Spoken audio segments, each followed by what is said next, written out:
She's calmed by shiny objects.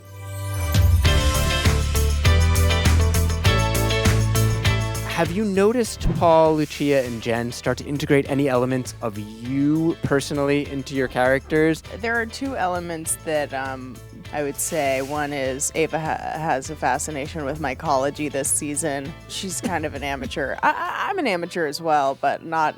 She's like she can't spot like a chanterelle. You need to explain to the audience maybe what. Oh yeah, like the study of fungi.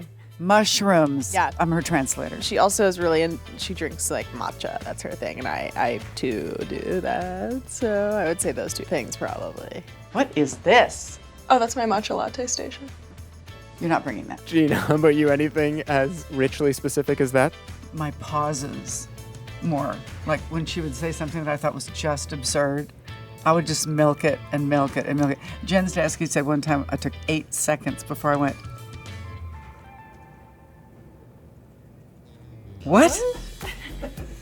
Jean has an extreme love of Christmas, and so does Deborah Vance, and you may see more of that. I mean, you saw it in season 2, you saw her Christmas room, but you may be seeing more of that in season 3. As in you will. Deborah, yeah, you will. I'm hiding out in Deborah's Christmas room. Somehow it feels racist in here, but I can't explain why.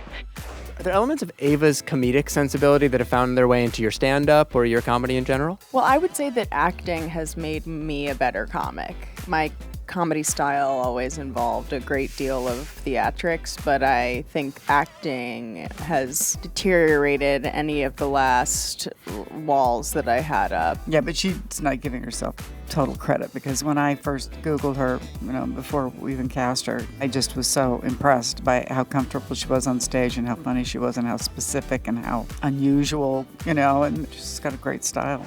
Jean, speaking of style, have you started to absorb some of Deborah's taste for the gaudier things into your life?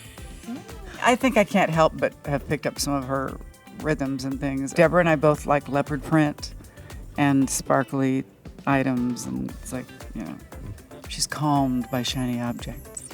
People in this part of the country don't understand fashion, so the best stuff gets passed over. When you're looking at season 3 and we have so many amazing guest stars, were there any you were particularly excited to direct? Christopher Lloyd is such an icon, and I actually wrote my senior college thesis on Back to the Future, and so I was like already a super fan, and he was so funny and great, and he really plays a very, very fun, unique, bizarre character, and he absolutely delivered. Anyone you were particularly smitten with to get to work with this season? Oh, well, you said smitten. It's Tony Goldwyn, the nicest, handsomest, most charming, fabulous guy in the world. Of course, Christina Hendricks, who Mad Men is my favorite show, and so I've seen it like 7 times all the way through, and I mean, I was like, thank you, I just like totally, she was like, oh, thank you, honey.